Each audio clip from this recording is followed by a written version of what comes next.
And so I said, yep, let's just sell it all. So December 22, I lost in a day. Because I made it specifically like rip off the Band-Aid. I made it hurt for a reason. Like, let's not do this again. Let's take it all in one swift, pull. I lost like $395,000. I sold them all. Yeah. I went to San Diego State. Originally, my major was for engineering. I loved and enjoyed doing math, but once I got in college, I quickly realized that's not what I wanted to do. Was there any like backlash kind of, or maybe did you tell anyone that you were going to do this and I'm going to be a trader. That's what I'm going to do. Yeah. Or did you tell anyone, or was it like, so I was just kept it to yourself?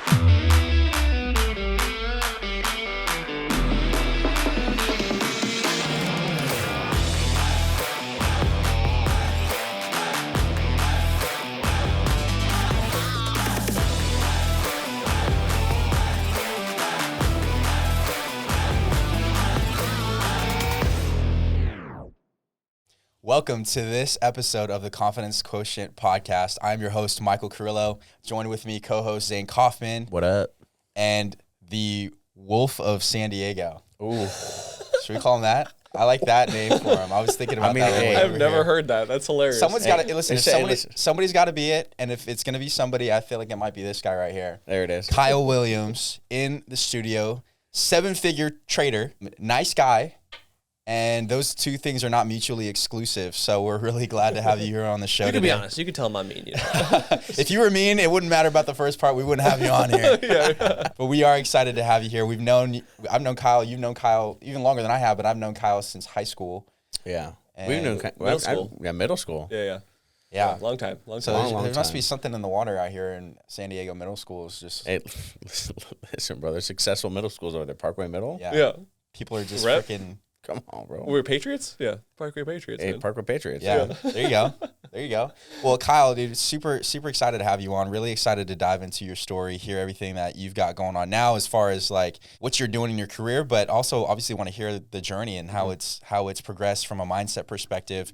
We talked a little bit about this before, but this isn't your goal. Your goal wasn't to be a trader growing up. No. Your goal wasn't to be a trader, really kind of do any of this stuff growing up. Like, what were you trying to do growing up, and then how did you start finding your way into this? Yeah, as a kid, like young kid, let's say it's like under 10 years old, you have at least me, I was like, I just want to play sports and have fun, right? It wasn't really a thought. Until I started getting really serious about basketball, playing like club ball, and then going into high school, I thought, let's make it as far as I can go, and if that's the NBA, that's the NBA. And again, at 13, 14 years old, like everyone thinks they could be whoever they want, right? Yeah. And there's some truth to that, but again, when NBA is this percentile of people, it's like, and you're a 6-foot white guy, your chances are slim. And so I learned that very quickly, but I still loved basketball. I still wanted to be the best I wanted to be. And so that was kind of the goal. Like that's all I really did and cared about in high school.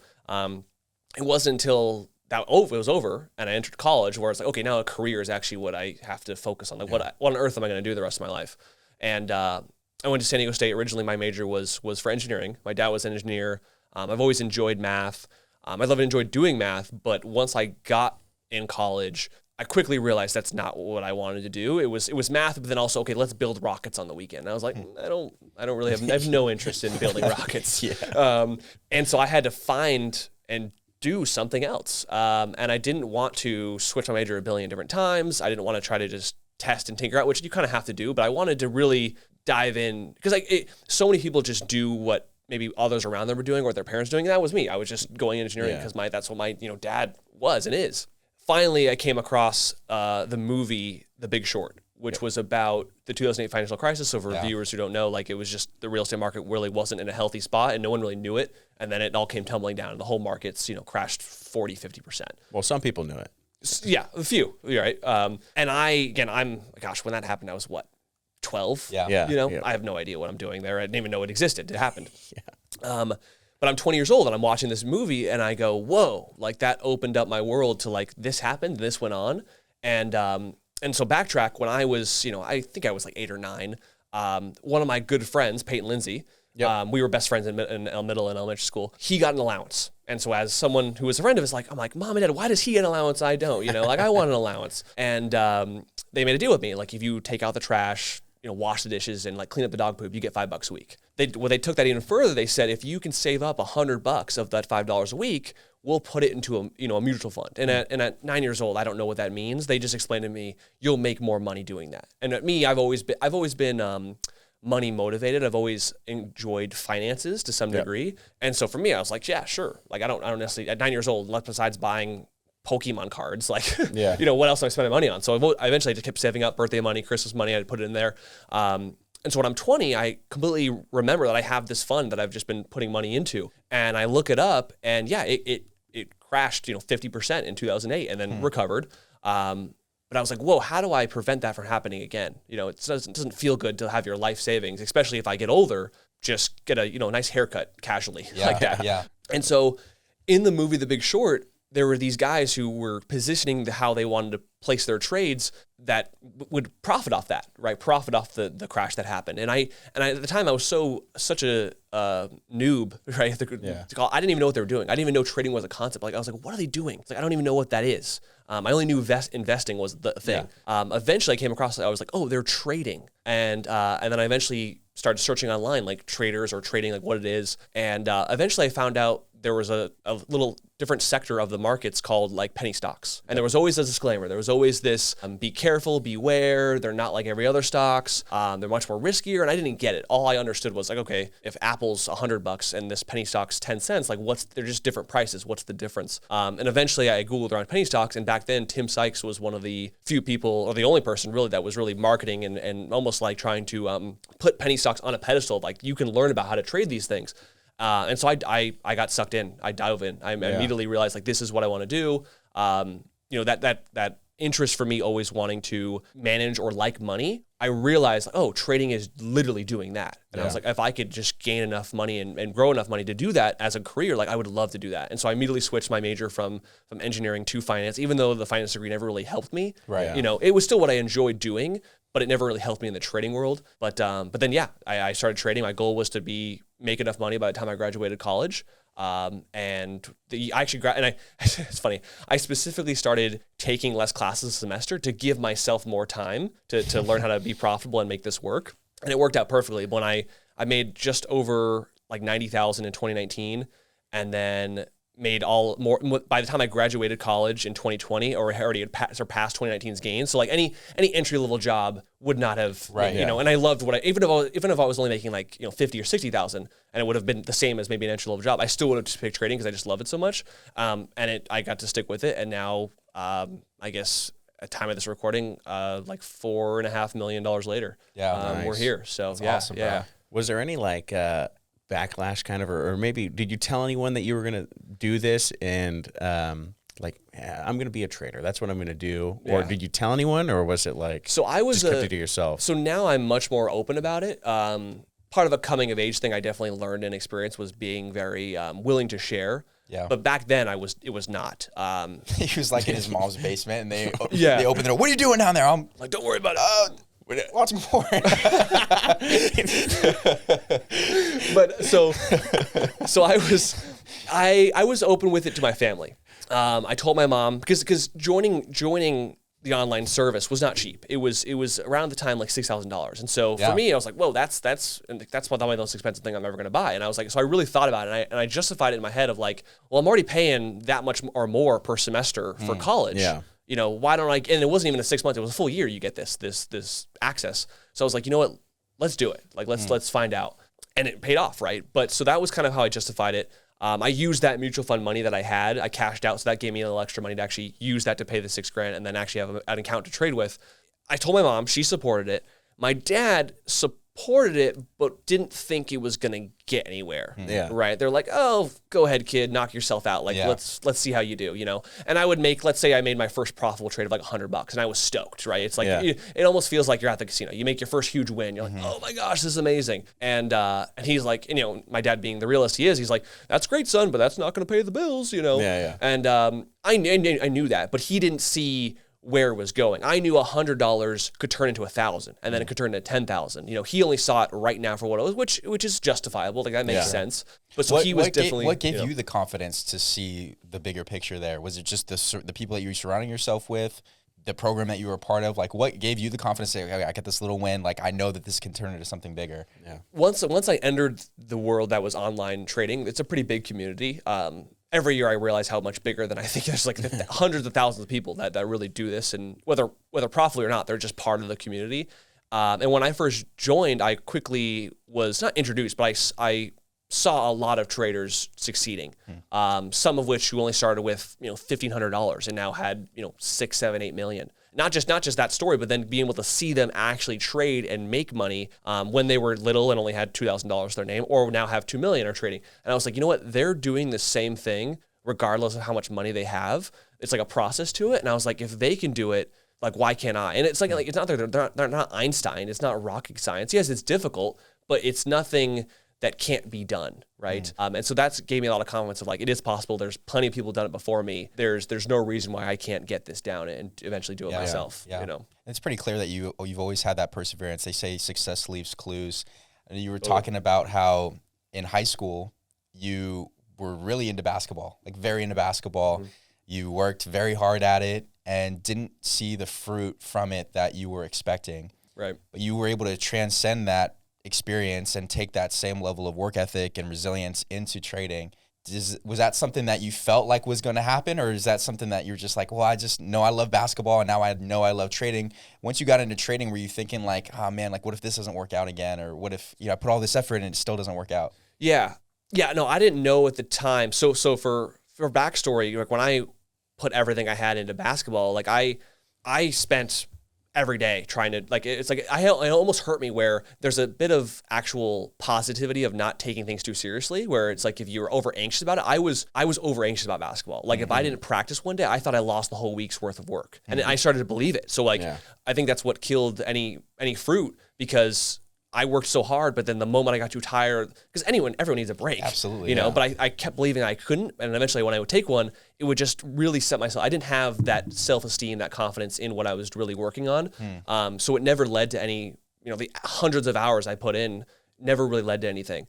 But my coach at the time, who was pretty much showing up for all these practices, being there for me, was like, this, and again, he was, I think in his 30s at the time, so he had gone through life and knows how it works. Yeah. He was like, he knew I wasn't going to be anything from basketball. He's like, the amount of work, he's honest, but he's like, the amount of work you put in, like if this characteristic of yourself, you put into something that you're going to find you really like, enjoy, you're going to be super successful. And again, at 14, 15, 16 years old, I'm like, whatever, dude, like, I don't know what you're talking about. Yeah. And so when I found trading, I just fell in love with it and put that same amount of work ethic, if not more, into it. And again, didn't realize it, but then once I succeeded and became profitable, I look back on it and I was like, wow, he was spot on. I didn't see it coming, but that's exactly how it played out. I think one of the other really important ingredients in confidence and success is a healthy level of detachment too. And like you're talking about, you can't care too much. Right. As you maybe think back on your mindset back then, and we just compare these two scenarios, one being, basketball, where we feel like when we're playing basketball in high school and we want this big thing for our lives, that we're so identified with like the performance. And if we do well, we feel good. If we do poorly, we feel bad. Versus now you're starting to trade and actually investing your own money into this. Was there still any level of attachment there, or did you start to feel like that level of detachment at that point? I mean, there was always a seriousness to want to make it work. Yeah. Like because there were definitely moments and pitfalls of like, wow, this is really difficult. And like, can I even do this kind of idea? And I was thinking through like, okay, well, if I don't get it by the time I graduate college, I have to get a job. Well, what does that mean? Then I have to trade part-time, or I really started thinking about not plan Bs, but just if plan A didn't go as well, how was I going to manage it to try to still keep the dream going? And so doing that, I definitely had moments of like, how do I handle this? And where do I go from here? Because if I didn't succeed, it was going to be like, I was going to be a financial advisor. I still love markets, still love finances. So I was like, that was my kind of plan B. But I never got too like anxious about it. Like you said, like, and I learned that from basketball. As I kind of coming of age, became a little more confident, just became an adult, right? I looked back and I was like, I cared too much. So when I found trading, I cared a lot and enough to make sure it was going to succeed at all costs, but not to the point where it was going to become detrimental. Where it's like, I knew it was good to take time off. It actually was healthy. It's good to, if you're ever too tired, like for a perfect example, like a common thing among the online community is people who really want to succeed will study so much, they kind of go brain dead. Like our attention spans only last so long, right? And so after X amount of hours, you're not watching the videos or the content or learning anymore and retaining it. You're kind of just like a zombie at the computer screen at that point. And so when I was actually studying and learning, I realized that. So like after 3 hours, I was like, okay, I need to take off. Like I want quality over quantity kind of idea. And so learning those things really, it was almost like the way I looked at it was like my pitfalls and mistakes from basketball led to the success of learning those mistakes and then applying it to what really mattered long-term, which was my career now. So yeah. You said that Sykes had like a system, right? Of no matter how much he had or how much he was trading, right? His system kind of stayed the same. And if that guy could do it, anyone can do it. Or, I can teach myself. Right. And then we talked about this whole, detachment of like, we can't care too much. I got to imagine that sometimes you're going to go make a trade. And is there ever like a little voice that says, is this good? Is this a good trade? Yeah. And when you're talking about, $4 million, $5 million, the guys who have $8 million and their system doesn't change, I got to imagine that that's a pretty large sum of money that they're going to go buy this with this certain stock, right? Is there ever a time where you're like, maybe your self-confidence is a little bit shaken because it's such a big trade and there's that level of unknown? Yeah, no, that's huge. And so that's where like a really good process comes into play where, it doesn't matter if you have $1,000 or $1 million. The point is you can still kind of take the same trade, just at a smaller scale. The difference is where that individual person is at mentally with their own money. So like, if I only have $10,000 in my name, but I throw all of it in a trade, I'm going to be shaking at my boots. I remember my first trade I ever took, I opened, my first account was ever a $6,000 E-Trade account.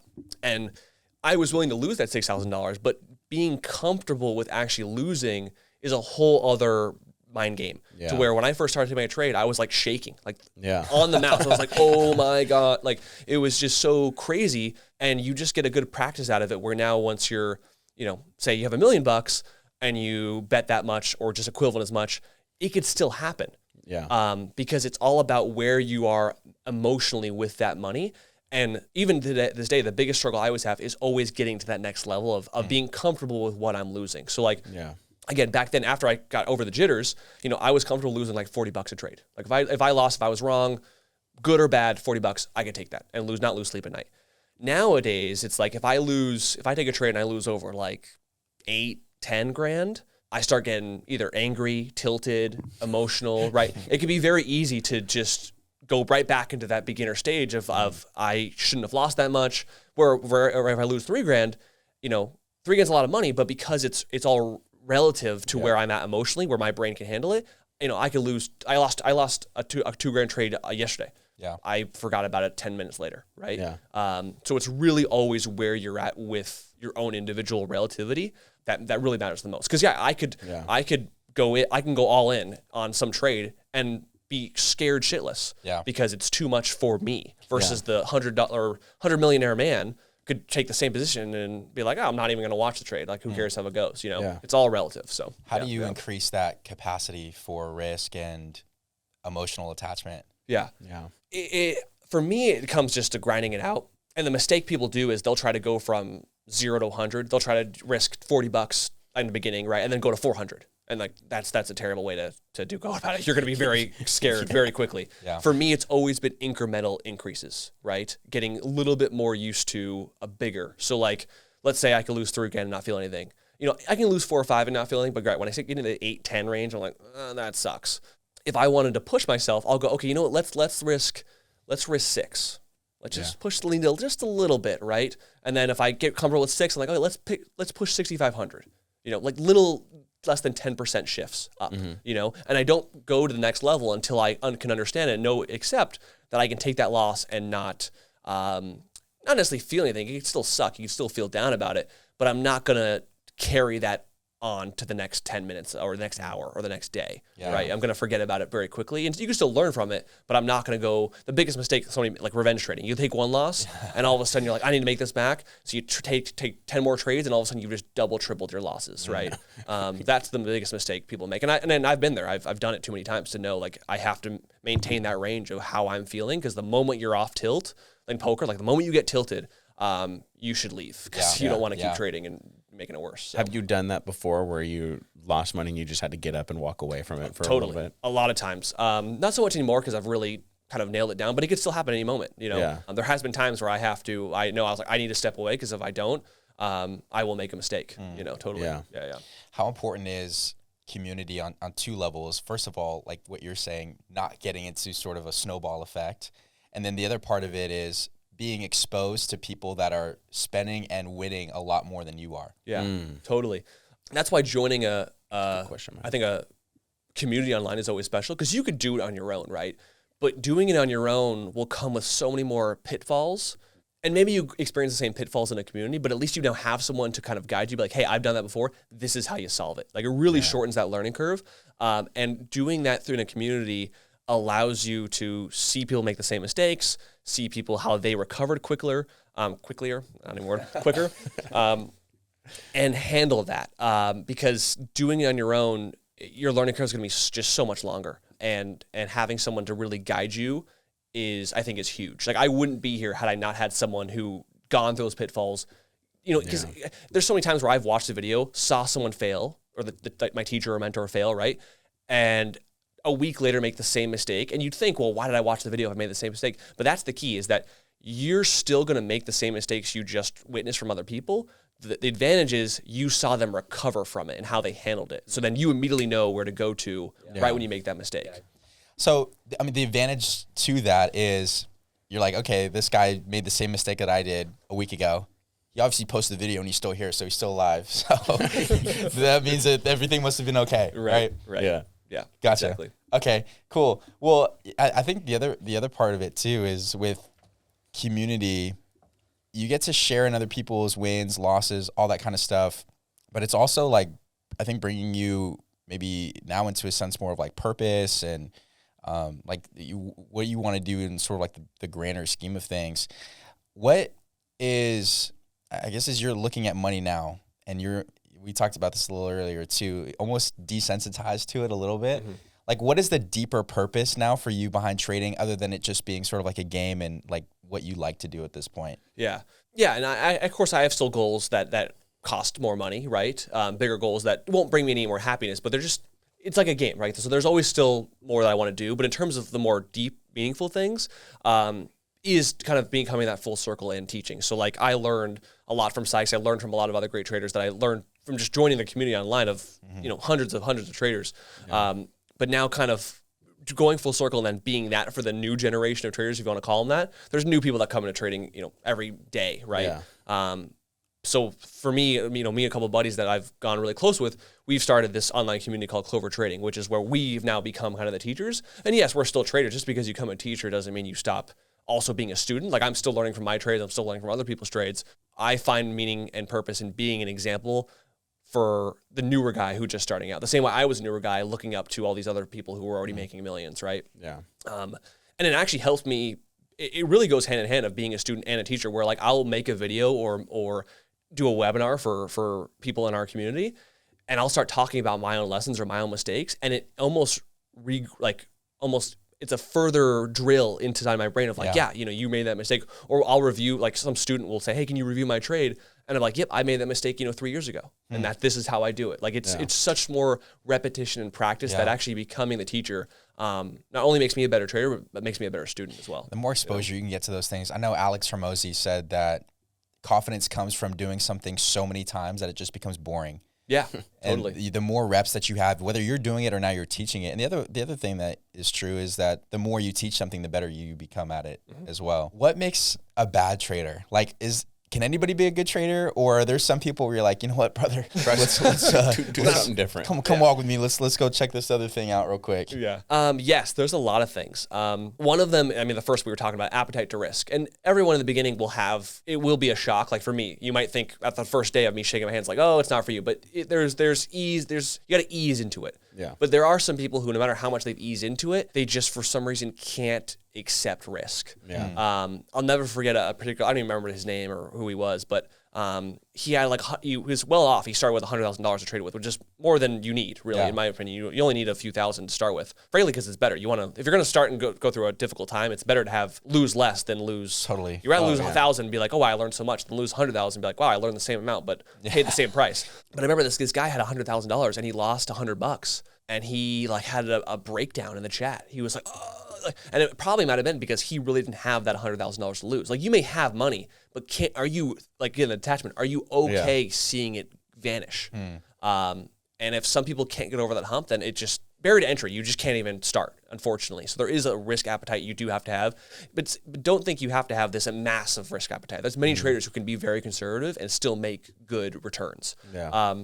Other than that, it's also really getting to know who you are as a person. Obviously, I'm biased because this is my career and the path I've chosen, but like I've learned more about myself from trading than just life in general. Like if there's any, if there's any baggage or insecurities or just irritants or like, things that really bug you, you will learn that in trading. Like it really teaches you about yourself. And it taught me things about myself that I didn't know. And now it's a matter of battling those demons yourself. Like, can you handle that in the markets, in the pits of it, and overcome yourself? Because really, it's very easy to blame the market of like the market's out to get me, and all these trades don't work because I'm in it. They know I'm in it, and play that victim mentality. But the reality is, the market doesn't care who you are. The market rarely knows who you are. It's really, can you handle yourself? Yeah. You know. So that's cool. Trading, just like business, it brings a mirror to you and really exposes all of those things. How do you sort of detox yourself from whatever things that are getting shown to you in order to be the best version of yourself in your trading and all that? Yep, exactly. Like, if you've had a bad day at work or your spouse irritated you, had a bad fight, or a friend did something, or you got in a car crash, like who knows what happens.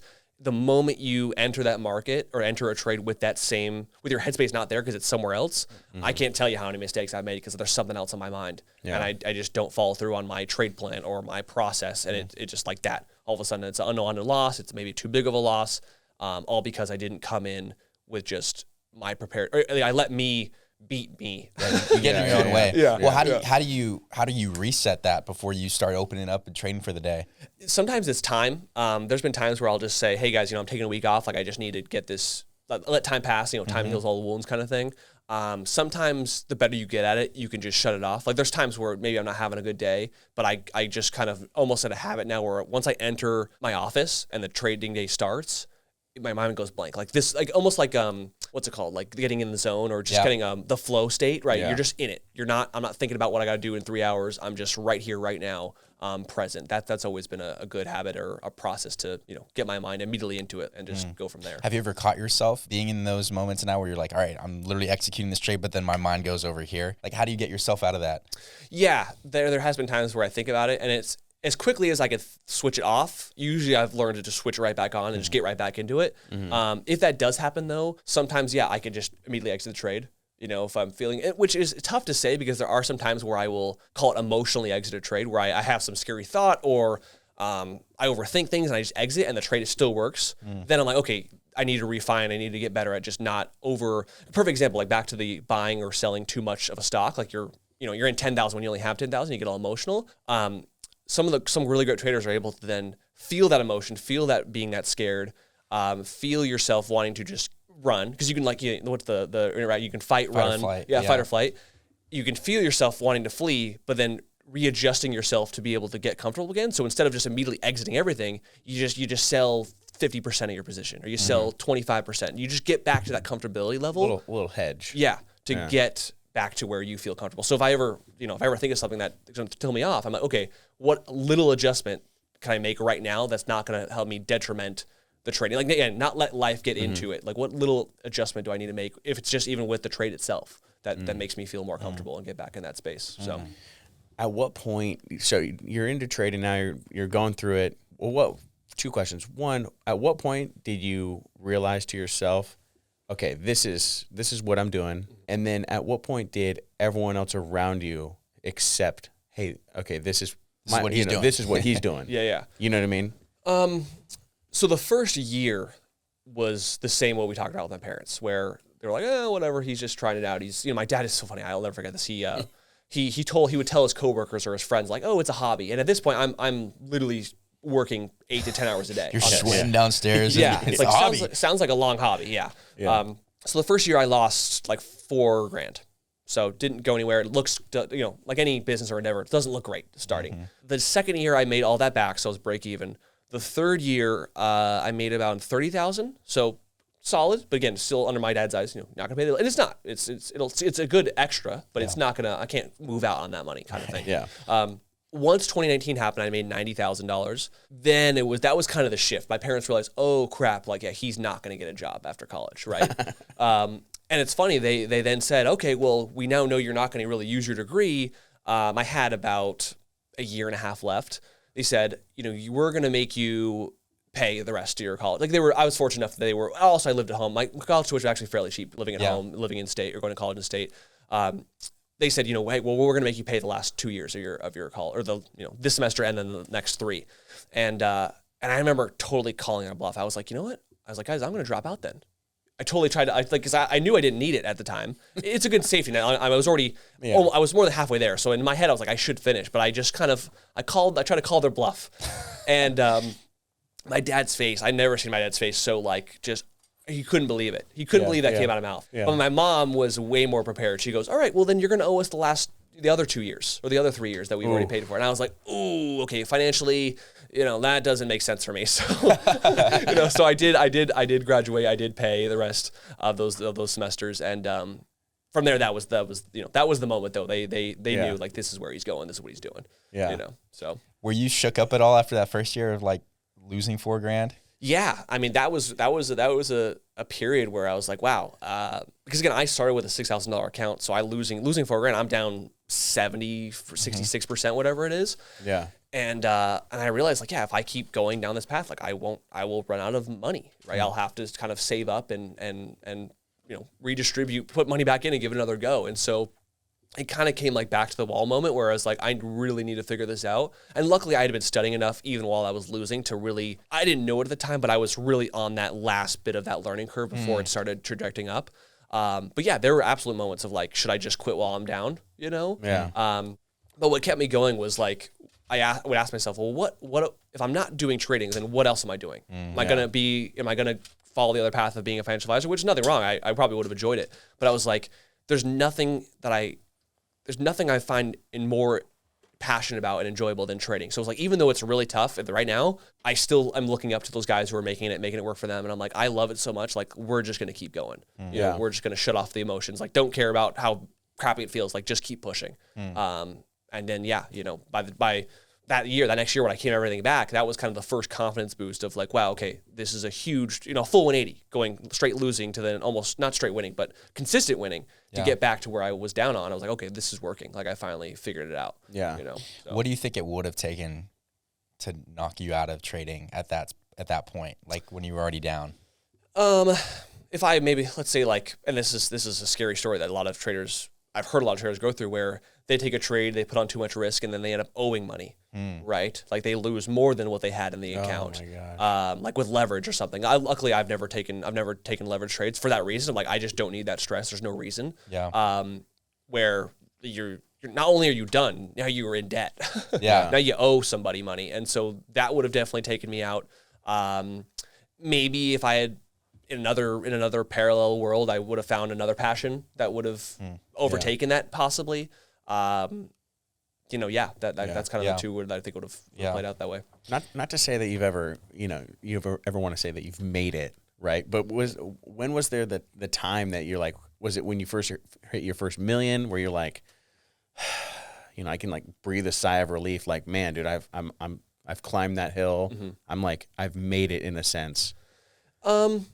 I don't know if there's any one particular moment, but there's been moments of comfort, or not comfortability, but just, like a sigh of like, okay, it's working. It's doing well. The first was definitely when I made my first dollar of profit, where I recovered that $4,000. Yeah. Because it wasn't an inconsistent $4,000. It was like, I was losing week after week, day after day for a year straight of $4,000. Wow. But then the next year, it was like, week after week, day after day, typically making $4,000 back. So it was very inconsistent to very consistent. So once that happened, I was like, wow, I'm being more consistent than I ever have been. So that was a really good, confidence boost and security in what I was doing.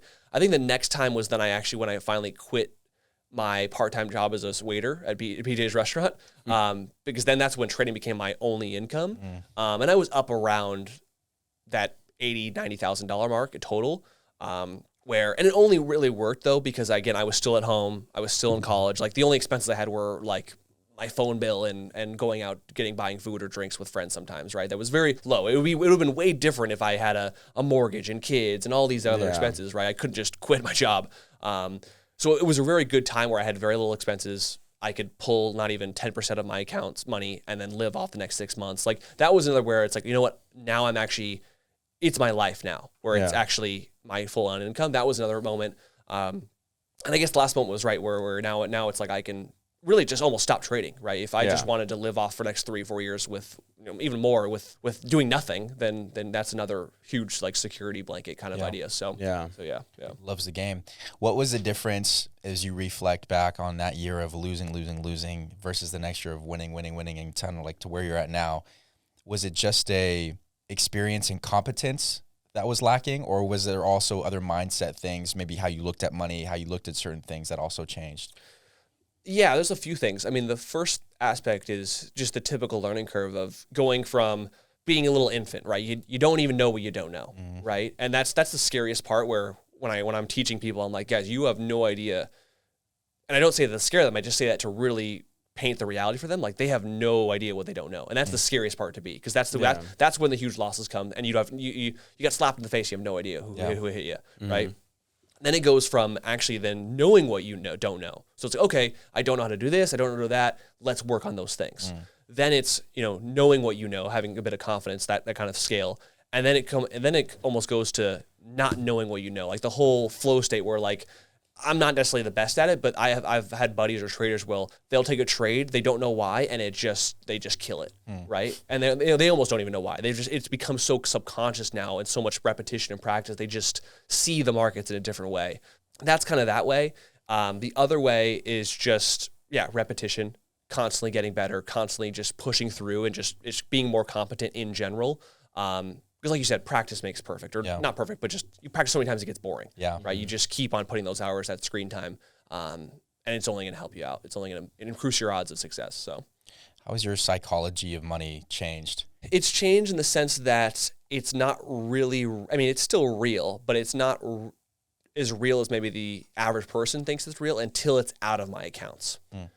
So like I still know it's money in my accounts that are trading with, but like I said, I could be up or down a few $1,000s and I don't even think about it after a couple hours, right? It's not until I pull that money out into my actual savings or banking account that's actually paying the bills where it's like, okay, this is the money I have, because again, part of the detachment of money is like you have to be willing to really not risk it all, but any money in your account, you need to be prepared to not see it, to not have it. And so that's kind of how I view it. It's like this money is here. If I pulled it out, I would have a lot, but I only pull out, the next year or so of savings ahead of a time. It's like a rolling, year or month by month. But like anything else, either whether it's investments or if it's specifically just trading, I'm okay with risking that money in some shape or form, and being okay with how it goes, And again, it's the biggest part of the tactic is the money. You have to be willing to lose it. You just have to be. If you're not, the moment you lose a little bit of it, now it's almost like you're in debt with yourself. You're like, oh crap, now I lost $1,000 and I don't actually have that. That's my mom's money, or that's like, my spouse's money. All of a sudden you're now in debt to not even a bank, but somebody else or yourself. That's where you really start getting screwed up in the head. And then it only downhills from there. Does that translate into other areas? Like if you go to Vegas, like you're playing blackjack, you're playing poker, like does it also carry into that world too? So it's so funny because for me, the biggest success of I think successful traders is they know their odds. Like when I take a trade, I have a pretty good estimation of like what are the likelihood I'm going to win this trade. Like over my career, I win about 62% of my trades. Some setups and plays I look for are higher odds than others, but in general, I know, okay, this is that play. It looks like this. I have a 60% chance of winning this trade. Vice versa. And once I understood that, vice versa on the casino side, I'm like, this game, I'm like the longer I'm here at this table, the more likelihood I'm going to lose. So that changed for me where I almost cut gambling out completely. And I wasn't a big gambler to begin with, but I don't find enjoyment going to the casino anymore because of that. Because I just know besides, unless I'm going for just pure entertainment with my friends or we're just having a good time, like we're spending money to just waste time and be there. But if it's ever going to like try to make a profit, it's like I find zero enjoyment because I just know it won't happen. And the moment I do that, like if I bet $20 on a blackjack hand and I lose, I get pissed. Because I knew the odds. I'm like, what am I doing? Like I knew I was going to lose this hand. Though the odds said I was going to lose this hand. Like, why am I playing? So it's kind of funny. Yeah. It all goes back to what he said he likes in the beginning, math. Yeah. right? Yeah. It's all about the odds. Yeah. What does like a typical day look like? Because obviously the market's open on the East Coast time. So Yeah. are you starting right at the markets, like you're chomping at the bit, or Yeah. like? So I'm not a morning person. So it definitely is not tough, but I'll just force myself to get up pretty much. I'll still get a good 7-8 hours of sleep, but I'll prepare and get ready the night before. Mm-hmm. So 6, 7 o'clock, I'll do a 30 minutes or to an hour of preparing for the next day. Then I wake, and the market opens, so 6:30 here, 9:30 on the East Coast. I'll wake up around 5:30, 5:45, and then I mean, it's kind of funny. I don't have a morning routine. I literally wake up, brush my teeth, get changed, and I'm immediately at my desk within 10 minutes of being up. I've got my I've got my watch list preparation for the night before, and I literally start working. I don't eat till probably 10 or 11 o'clock. I just kind of start. It's not every day I'll take a trade. I average maybe 40 trades a month, so 2 a day, but it could come in 0 trades one day, 5 the next, 1 this day, 3 this day, 0 that day. It's not as so consistent. So it depends on what kind of day and how busy it could be that I take a trade or not. But most of the money made is going to be within the first hour to 2 hours. That's typically true for actually most traders. The most action and volatility is when everyone's buying and looking to place a trade here or there, the biggest moves, digesting whatever news came out. That'll happen. And then midday, people kick off for lunch. Sometimes people just stop working. Then usually the last hour can also be a lot of money made because people are now positioning themselves for the next day, preparing themselves for what might happen tomorrow. Stuff like that. So midday, I'll answer emails. I'll do webinars midday, teach midday, but during the morning open, the first 2 hours is really where, if I'm going to take a trade, it's going to be during that time. So yeah. Dang, dude. Have you ever thought about like, man, maybe I should move to the East Coast just so I don't have to wake up so early to do that? Or do you like? So it's funny. I used to think that, and a lot of my trader buddies who do live on the East Coast, they're like, dude, you suck. Like, you got to get out of here, man. Like, you got to you got to leave the West Coast. But honestly, because I'm a night owl, if I go to, and this happens true every time I go to the West Coast or East Coast, so I know it doesn't work for me, is that being on the West Coast almost makes me disciplined to wake up, to go to bed early. Because if I'm on the East Coast and I know, I can go to bed at 12, wake up at 8:30, and then still show up at the market at, it's still an hour difference. Like, if I wake up 5:30 here, 8:30 there, it's still only an hour before. And I won't wake up at 5:30 on the East Coast. I will take advantage of the sleep, right? And I won't go to bed till 11 or 12. So it actually helps me. Like, I've never gone to the East Coast and been like, yep, let's be disciplined and go to bed at 9 like I would. And, I don't do that. So it actually helps me be productive and just get my morning started early. And then the market closes at 1 o'clock here, or West Coast time. So then I have the next half of the day to do the things that I should be doing on the East Coast in the morning before the market opens, but I'm sleeping in it anyway. So it actually works better out for me. Are you only U.S. markets, or do you do any international stuff? Yeah, only U.S. markets. I mean, I will trade foreign stocks if they're listed in the U.S. markets. But yeah, I'm not trading any company that's only listed in Hong Kong or China. No. Because that takes a whole other brokerage account to open up, whole other regulations and rules. I'd rather just stick to what I know. What's going on over there too. Yeah. Well, they say that money just reveals more of who you are. It doesn't necessarily make you better or worse as a person. Has money revealed, making more money, has that revealed anything about yourself?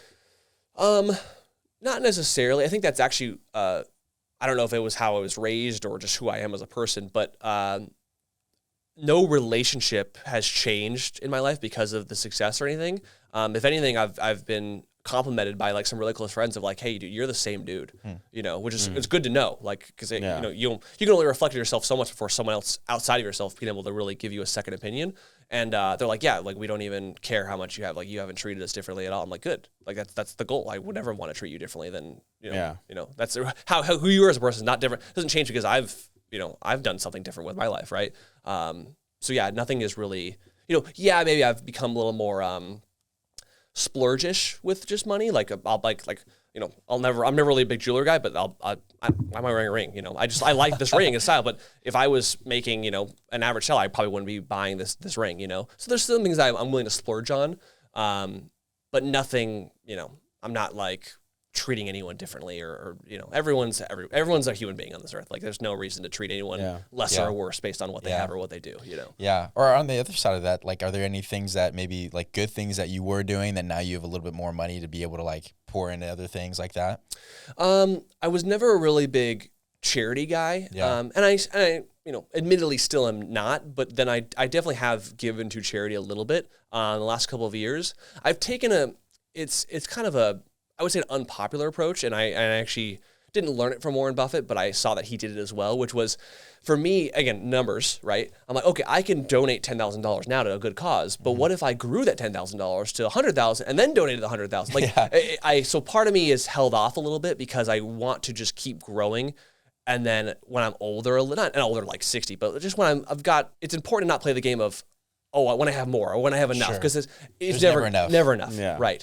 But there is an aspect of like, you know what, let me just push it a little longer and I'm going to have more to give later, But yeah, I mean, for my mom's birthday 2 years ago, donated to her favorite charity. Brad, you had on the show, he has a Single Hope Foundation. I donated that for his birthday a couple years ago. So yeah, there's things here and there they'll do. But yeah, I'm not this huge philanthropy, giver. Sure. Yeah, and there's absolutely nothing wrong with that too. I think like what you're saying, the sphere of influence that you have and the people that you're around, they're seeing that you're still the same generous, caring, down to earth guy. You don't have to. I think sometimes a lot of that is A, just a tax write-off for people. Yeah, that's why they do it anyways, right? Right. Or B, it's just to make themselves feel better or look better or whatever. And you've already found that fulfillment and I guess just contentment with your life. You don't need to do things to maybe like prove to others. Like if I'm going to do it, it's because I genuinely I like believe in the cause or want to support the person who wants to support the cause. Like Right. Now you're also in a relationship now, and did she know when you guys first met? Did she know kind of where you were financially? She didn't. I mean, she learned pretty early on just because I told her I was comfortable with telling her.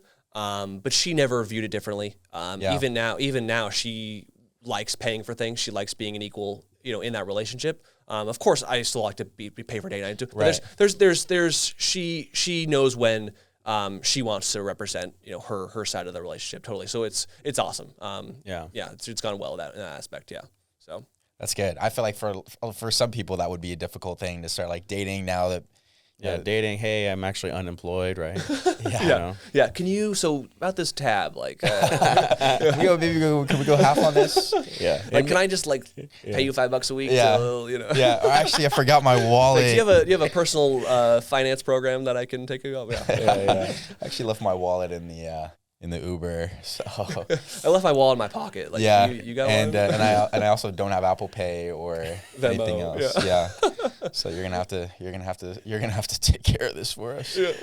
Oh my God. What's the biggest loss you've had to date?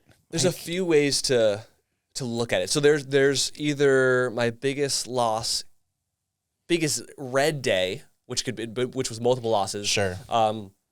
Was the end of 2022. I had unfortunately, so 2021 was my biggest year ever because for those who were around, like COVID market, everyone got stimulus checks. I mean, I had friends that never traded in their life, and all of a sudden they're traders because they have an extra few $1,000 to trade because of the stimulus. And that's totally fine. It made the markets go insane. And so for someone like me who was prepared, I made a lot. The problem is I almost made too much too quick now, where I had multiple hundreds of thousands just sitting there. I'm like, well, what do I do with this? And so I started buying stocks for the long term. I started trying to let's just throw it in these 6 or 7 things and see how it goes. And this was the end of 2021. And so how 2022 went. The whole markets were down 25, 30%. My stocks I bought were down even more than that. And so by the time the end of 2022 came around, I was like, you know what? Like I can either just hold on to these things, which isn't part of my strategy at all. Like it just totally went off course of what I normally do and what got me there. Or I can sell these things and get a tax write-off, but save money versus, make my income look less. And so I said, yep, let's just sell it all. So December 22, I lost in a day because I made it specifically rip off the band. I made it hurt for a reason. Let's not do this again. Let's take it all in one swift, pull. I lost $395,000. I sold them all. Yeah. I just said, yep. And then the problem, and it actually was such a weight off my shoulders because I'm staring at my accounts every day when I'm working. So throughout the entire year of 2022, I'm seeing these things just bleed lower, and the numbers get bigger and bigger and bigger. So when I actually finally got rid of it, it was such a weight off my shoulders that I actually made it back within the next 3 to 4 months. Wow. Oddly, yeah. Wow. And I don't think that would have happened had I not gotten rid of it. So that's one. In terms of trading losses, I lost $125,000 back-to-back days, so $250,000 in 2 days. that hurt. That sucked. There was one loss that never actually happened. I dodged an insane bullet, which further led me to completely change how I managed risk. Like it was, again, even like we talk about the learning curve, even being a trader for, at the time I was trading, I'd been trading for like 6 years. Like you think you know it all, and then you don't. There's still things you didn't know that were possible. And so there was a certain trade that I took, and I just got totally caught off guard. Like pants on the floor, caught down, like just, I was like, deer in the headlights, just this thing went up hundreds of % in minutes. And for those who don't know, I typically am a short seller, which means I bet against the stocks going down versus buying them and going up. I'll still buy, but most of my money is actually made when the stocks go down. Versus vice versa, 20 and 22, I actually bought the stocks. I lost that money that way. But this one stock went up 200% in about 30 minutes, just like that. And deer in the headlights, I'm like, oh, I don't know what I'm doing. I was staring at a $500,000 loss in my face. And again, I was just in shock. Like it was a scenario where I didn't know what to do. Again, went back to that infant stage of like not knowing what I don't know, of like, wow, I've got so much to change after this trade. Luckily it came back down, and I ended up losing like 80,000 instead. So I just dodged a massive bullet. And since then I've put in more risk management, more things I learned from that trade, and nothing's ever even come remotely close to that since then. So it's one of those things where, some really tough times like that end up making you better. Most times it does. Like I usually am become a better trader because of the losses. If I make money, it's cool. But it doesn't. That didn't make me a better trader. It's like, oh, it worked, great, sounds good. But if it loses, I'm like, okay, well, why did A, B, C, and D not play out that way? So those are the highlights. How do you, you have like the 2 days that you lose $250,000. Like, how do you disconnect? Like for me, man, that was I'm a big hot tub guy. I do a lot of my thinking in the hot tub. Like if I have a tough day, I'm like, dude, let me just get in some warm water. Let me just think. Like, what do you do to get yourself detached from everything that just came down on you? Yeah, I found running to be that for me. I actually hate running. I've always hated running, but I've always been somewhat good at it. Like I'm just long and lanky, and my dad was actually a really good runner, and so I think his genetics kind of rubbed off a little bit. So I hated running. Never liked doing it. I always was a gym or sports guy. Until I forget how I came across it. It was either my girlfriend wanted to run a half marathon. No, because my first half marathon, she didn't run it. I think it was just me, Brad, and another buddy. We were like, let's do a half marathon. And I was like, oh, dang it. Like, okay, fine. And then so I got into the routine of running, and it just so happened after like say a tough day, and I went running for my workout, and I'm like, I feel so much better. I hate running in the moment, but it gets me out of that state. So that's been very therapeutic. Or just going to the gym. That still helps me a lot too. Getting out of it and doing something else and getting your mind off that. And then but the important part is then once you're over that, coming back and facing that demon and be like, okay, well, what went wrong? You got to watch the film. You got to see, okay, this is what we need to adjust for the next time. Yep. What do you see this becoming, or what is like the bigger picture for you? I know that you're talking about the school and everything, but even just in your trading career, like at what point are you like, all right, enough is enough, I'm ready to move on? Does that day ever come? What's sort of like the end game there? I think I love it too much that there'll never be a moment where I don't fully retire or fully quit. I definitely see myself like when I have kids or when I have just priorities that are more strong, like a family, where trading and investing or that whole world will become a secondary thing. But there are many traders I know that who are like retired, but will still, if there's like a once in a year kind of opportunity that comes along, they will come back out and be like, this is worth my time. Not only worth my time or energy or money, but this is exciting. This is what I live for. This is the Super Bowl of trading today. I definitely see myself always kind of wanting to participate in that. But yeah, at some point, definitely when I have family, there will be a time where it's like, I don't need to trade. I don't need to show up every day. I don't need to trade every day. Yeah. Priorities will change over time for sure. So, well, yeah. And when you get that large of a sum of money, I mean, how enticing is it? You got a little baby, it's so enticing to just say, I could just earn 5% off this thing and and not have to worry about money ever, right. Yeah, totally. Like I that's where my mind goes, at a certain point. Yeah, totally. Yeah. Well, tell people then how they can get involved with learning about trading, getting involved with your school there, and what that looks like. So it's called Clover Trading. Website is clovertrading.io, so not .com.io. We have a free course called Clover Academy, where if anyone wants to just learn the beginning, like what's a stock, just the beginning of beginning stuff. It is on our website in our shop, Clover Academy. It does say $5, but if you use the promo code free, it goes free. Learn it that way. Plenty of free. We have maybe not a couple, but maybe 100 or so or less YouTube videos. That's always free.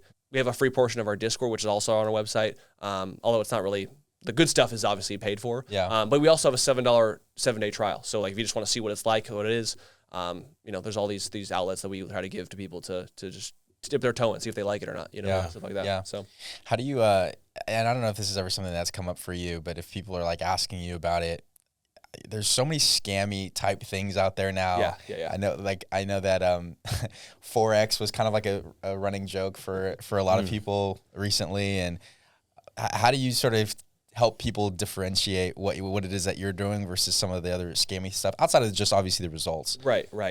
For us, one, being transparent about it, but beyond being transparent about it is then also, because it sucks, but there's people who will lie and call it transparency, right? Yeah. There's a lot, the longer I've traded and I've learned about certain other services or certain other techniques that people will do to like make it look like there's this, whatnot, I'm blown away by the level of tricks. And so it is scary and it sucks. The biggest thing is verification. So whether that's someone showing their broker statements, someone's even willing to show their tax returns, even though it can get pretty complicated depending on who you're dealing with. Like trading's not everything everyone does, right? But for us, we use a website called Kinfo, which is a third-party verifier. So we'll link our brokerage accounts to that website. And so without even us doing anything, every day, if we take a trade, it immediately gets uploaded. And it's public. Wow. So people can go on Kinfo and see my profile and see my trades I'm taking, see the profits, see the losses. So it's transparency. It's verification through like, Kinfo is not incentivized at all to make me look good or bad. Like if I take a crappy trade, I'm like, yep, here it is. So that's what we go off of. And it's like, hey, if you don't believe me, like here it is. Like take it or leave it. We're not trying to make us look better or worse than we already are. Like let the results speak for themselves, kind of thing. So yeah. And then at some point, I mean, you can never 100% mitigate risk ever. Right. At some point, you just have to get bought in. I think with who you are as a person, kind of the lifestyle that you live, and you got to jump in. I mean, the X factor is you. At any point, you can have the best mentors in the world or the best systems in the world, but at some point, you have to fight those demons off. You have to be able to reevaluate when things aren't going well. You have to look into yourself in the mirror and say, hey, this was a bad day because of this, and then be able to make those adjustments from there. Right. And that's another thing, too, that made me think of it when you were saying it, is if someone only shows that they win, like, oh, look, I make money every day, I don't lose, I got a 99% win rate, like, that's a red flag. Yeah. It's the people who are willing to show, like, hey, I'm wrong here, I lost money, and here's why, is super valuable. Like, that's being real. That's showing, like, hey, I'm not perfect, this happens, this is the risk you have to take, and this is how you overcome that, Yeah, that's awesome, man. Well, listen, dude, where can people find you on social media? Most of my trading is done on Twitter. That's a huge Twitter's a huge, or X is a huge spot for traders. My @ is Kyle Trader C. Instagram is more just like funny videos. We do some funny TikToks and or just reels. That's Kyle_C Williams, I believe. And they are funny. I can confirm that. They are funny. They are funny. Yeah. No, yeah. I can attest to that as well. And then YouTube, so Clover has their own YouTube channel. I also have my own YouTube channel, just Kyle Williams Trader. I guess there's a few football players named Kyle Williams. So whenever I Google, like a football comes up, but put Trader on the end, I'll pop up. There's a big 49er guy that used to be on the Niners. His name is Kyle Williams. There we go. So yeah, YouTube, Instagram, Twitter, that's the main three. Awesome. So, bro, thanks for coming out, man. It was a great episode, and glad we got to hear a little bit more about your story. Yeah, totally. Thanks for having me on, guys. This was fun. Man. This was cool. Yeah. Awesome.